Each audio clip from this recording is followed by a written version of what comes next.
As soon as he saw her, Mr. Johnson sneered. "I told them I don't want any black nurse touching me." Naomi took a deep breath, steeling herself against the onslaught of hateful words. "Mr. Johnson, I'm here to check your vitals and change your dressing. I assure you I'm more than qualified to provide your care." Despite enduring a constant stream of racial slurs and insults, Naomi maintained her composure. She completed her tasks with precision and care, refusing to let Mr. Johnson's bigotry compromise the quality of her work. When she finally emerged from the room, Dr. Barrett was waiting in the hallway, a look of feigned concern on his face. "Everything all right in there, Nurse Clark? We heard quite a commotion." Naomi met his gaze steadily. "Mr. Johnson's vitals are stable, and his dressing has been changed. Is there anything else you need from me?" Surprise flickered across Dr. Barrett's face, quickly replaced by his usual condescending demeanor. "Well, let's hope you can maintain that level of composure with all your patients. We wouldn't want any complaints now, would we?" As Dr. Barrett walked away, Naomi felt she had just passed some sort of test, one she should never have had to face in the first place. The rest of her shift passed in a blur of endless tasks and subtle slights. She found herself constantly double-checking her work, not because she doubted her abilities, but because she knew any mistake, no matter how small, would be magnified and used against her. As the day wore on, Naomi couldn't help but notice how her white colleagues breezed through their shifts, chatting and laughing, while she struggled under the weight of her disproportionate workload. The inequality was glaring, yet every time she considered speaking up, her mother's words held her back.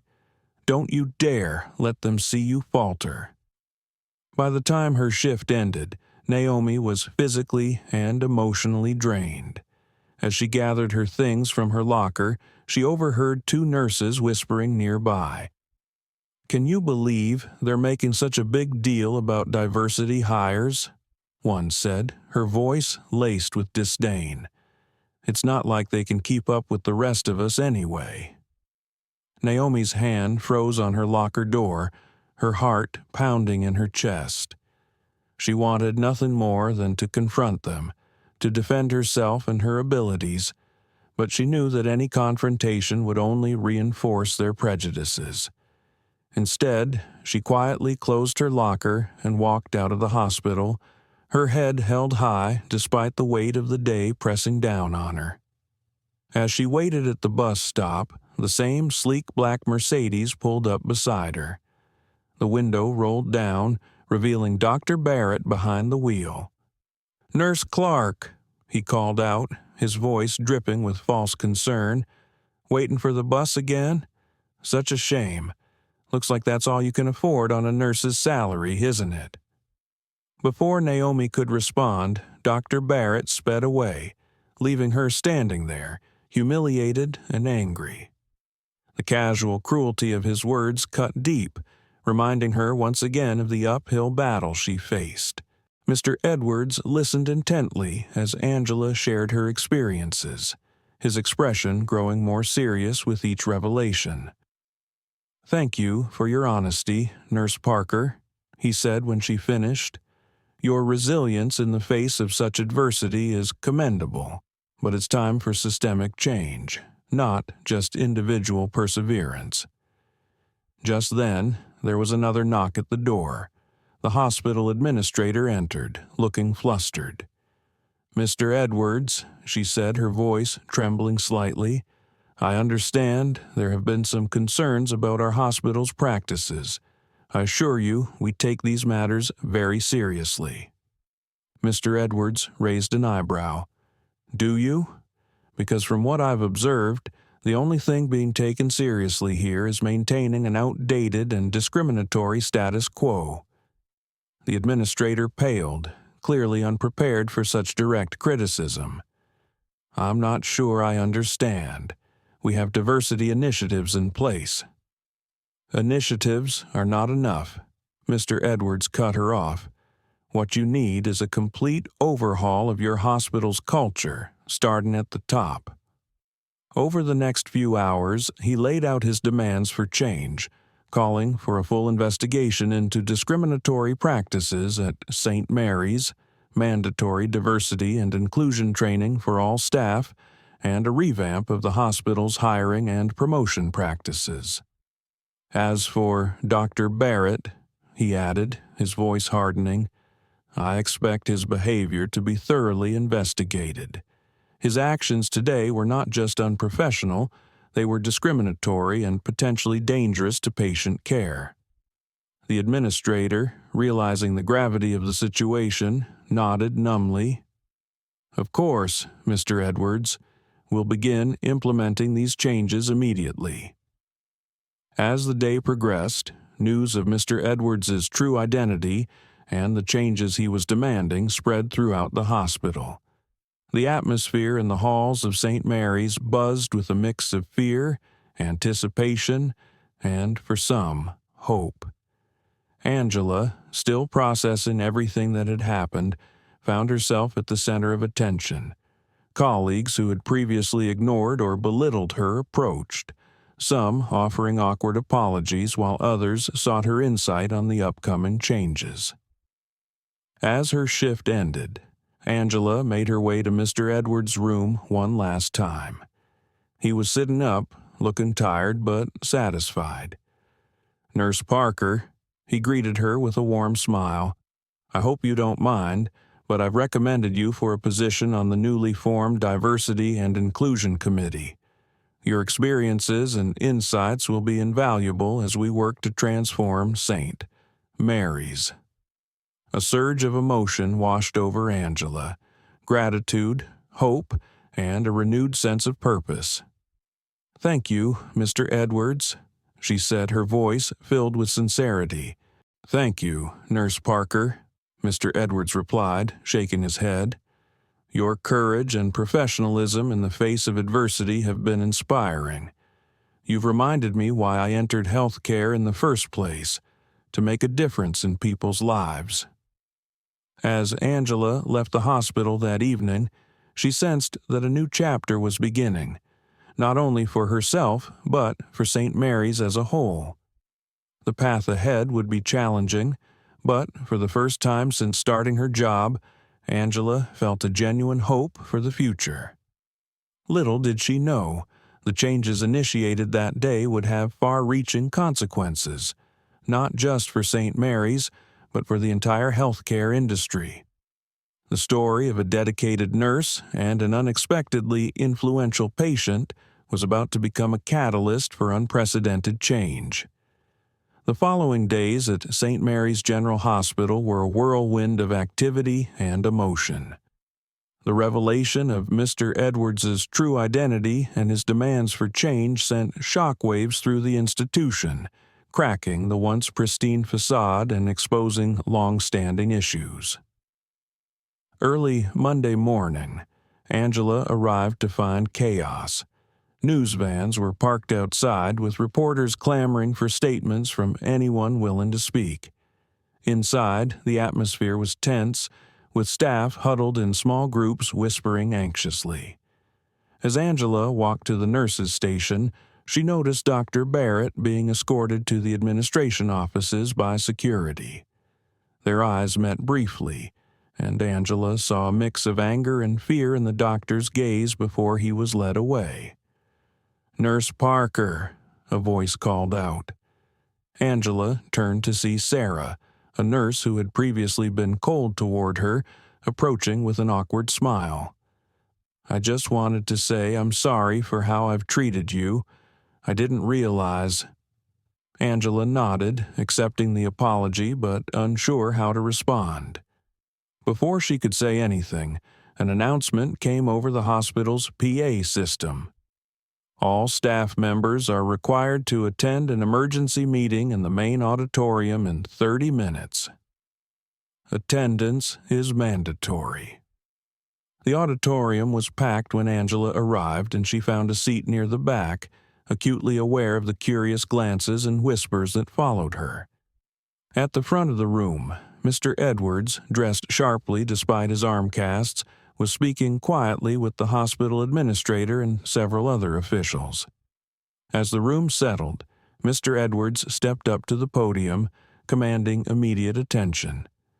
The whispers died down to a tense silence. "Good morning," he began, his voice firm and authoritative. "For those who don't know me, I am Thomas Edwards, CEO of Healthcare United. Over the past week, I've been a patient here at St. Mary's recovering from a skiing accident. During this time, I've observed the day-to-day operations and culture of this hospital." He paused, his gaze sweeping across the room. "What I witnessed was deeply troubling.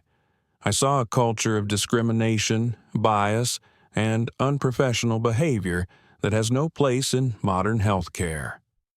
A murmur rippled through the crowd. Some staff members shifted uncomfortably, while others nodded in agreement. "Let me be clear," Mr. Edwards continued, his tone intensifying. "The events I witnessed, particularly the treatment of Nurse Angela Parker, are not isolated incidents. They are symptoms of a systemic problem that has persisted for far too long." Angela felt all eyes in the room turn to her, and she sat up straighter, meeting their gazes with quiet dignity. Mr. Edwards outlined the changes that would be implemented immediately: a thorough investigation into discriminatory practices, mandatory diversity and inclusion training for all staff, and a complete overhaul of the hospital's hiring and promotion processes. "Furthermore," he added, his voice hardening, "those found to have engaged in discriminatory behavior will face serious consequences. This includes Dr. William Barrett, who has displayed unprofessional conduct. Dr. Thompson has been suspended pending a thorough investigation into his conduct." The announcement sent a wave of murmurs through the crowd.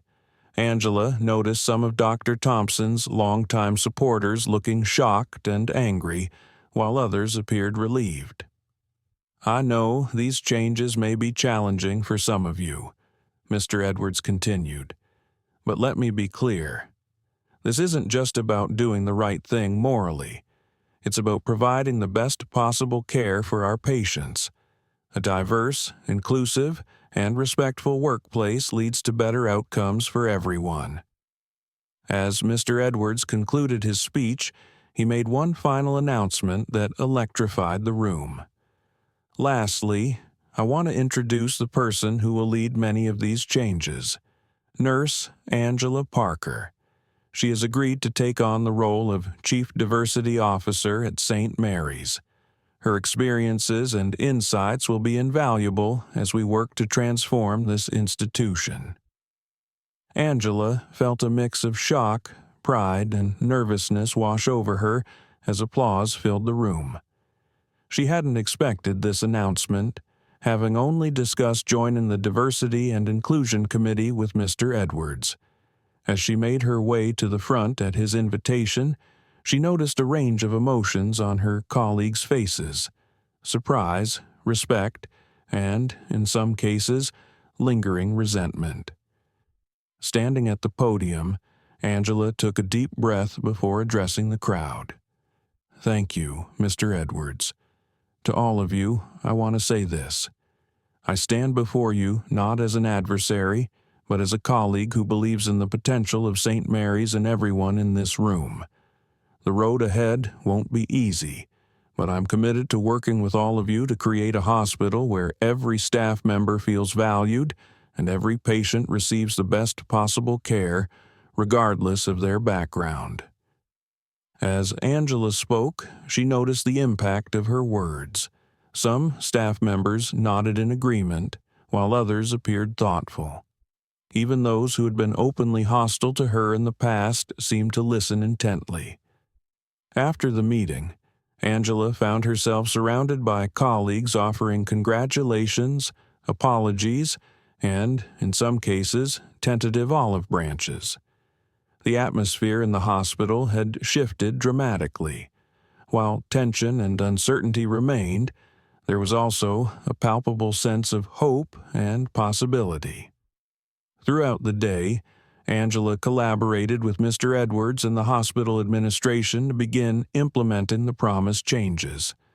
It was exhausting but exhilarating work, and for the first time since starting at St. Mary's, Angela felt like she was genuinely making a difference. That evening, as Angela prepared to leave the hospital, she found Mr. Edwards waiting for her near the exit. "Nurse Parker," he said with a warm smile. "Or should I say, Chief Diversity Officer Parker. How are you holding up?" Angela let out a tired laugh. "It's been quite a day, Mr. Edwards. I'm still processing everything, to be honest." Mr. Edwards nodded understandingly. "I know it's a lot to take in. I want you to know that I have full confidence in your ability to lead these changes. Your resilience and integrity in the face of adversity are exactly what St. Mary's needs right now." As they walked out together, Mr. Edwards turned to Angela with a serious expression. "You should know that what's happening here at St. Mary's is just the beginning. I plan to implement similar changes across all of Healthcare United's facilities. Your story, Angela, has the potential to spark a revolution in how we approach diversity and inclusion in healthcare." Angela felt the weight of responsibility settle on her shoulders, but rather than feeling burdened, she felt empowered. "I'm ready for the challenge," she replied. "Together, we can make real, lasting change." As they parted ways, Angela reflected on how much had transformed in just a few short days. From feeling isolated and ready to give up, she now stood at the forefront of a movement that could change not only St. Mary's, but the entire healthcare industry. The road ahead would be challenging, filled with obstacles and resistance from those reluctant to embrace change. However, as Angela looked back at the hospital, she felt a surge of determination. This was no longer just a job, it was a calling, a chance to ensure that no healthcare professional would have to endure what she had experienced. With renewed purpose, Angela set off into the evening, prepared to face whatever challenges awaited her. The transformation at St. Mary's had begun, ushering in a new chapter in the fight for equality and inclusion in healthcare. In the months that followed Mr. Edwards's revelation, St. Mary's General Hospital underwent a remarkable transformation under Angela's leadership as Chief Diversity Officer. With Mr. Edwards's ongoing support, the previously toxic culture began to shift toward inclusivity and respect. The mandatory diversity and inclusion training, initially met with skepticism, gradually opened eyes and changed hearts. Dr. Thompson, following a comprehensive investigation, was dismissed from his role, sending a clear message that discriminatory behavior would no longer be tolerated. As the changes at St. Mary's gained traction, Angela found herself in high demand as a speaker at medical conferences and diversity seminars. 1 year after Mr. Edwards' intervention, she stood before a packed audience at a national health care conference. "A year ago, I was a nurse on the brink of giving up," Angela began. "Today, I stand before you as living proof that change is possible and that one voice can make a difference." She shared the inspiring story of St. Mary's transformation, candidly addressing the challenges faced while also celebrating the victories. The lives touched, minds changed, and culture shifted. After the conference, Mr. Edwards, now fully recovered from his injuries, approached Angela with a warm smile. "Angela," he greeted her, "you've come a long way from the nurse I met a year ago." They discussed the progress at St. Mary's and its ripple effects across the healthcare industry. Mr. Edwards revealed that several other hospitals in the Healthcare United network had begun implementing similar programs. "You know, Angela," he said, "when I checked into St. Mary's after my skiing accident, I never could have imagined the journey it would set in motion. You've not only transformed St. Mary's, but also reignited my passion for this work." As Angela prepared to return to St. Mary's, she reflected on her incredible journey from an isolated, frustrated nurse to a leader and change-maker. She had come so far, and while the work was far from over, Angela felt a sense of hope and determination stronger than ever. Upon her return to St. Mary's, she was greeted by Sarah, once a distant colleague but now a strong ally. The hospital buzzed with renewed energy, staff members collaborating and communicating in ways they never had before. In the main lobby, Angela paused before a new mural depicting a diverse group of healthcare professionals working together. A plaque below read, "Diversity is our strength. Inclusion is our commitment. Compassion is our calling." As she settled into her office, ready to tackle new challenges, Angela smiled. The transformation of St. Mary's was just the beginning. The real work of changing hearts, minds, and entire systems was ongoing, and she was ready for it all, committed to fighting for a truly inclusive healthcare system, one day at a time. What moment in Angela's journey resonated with you the most? Was it her perseverance in the face of discrimination, or perhaps Mr. Edwards's unexpected intervention? Share your thoughts in the comments below. If you enjoyed the video, please consider subscribing to my channel. I pour my heart into crafting these inspiring stories for you, and your support is what keeps me going. I appreciate having you on this journey,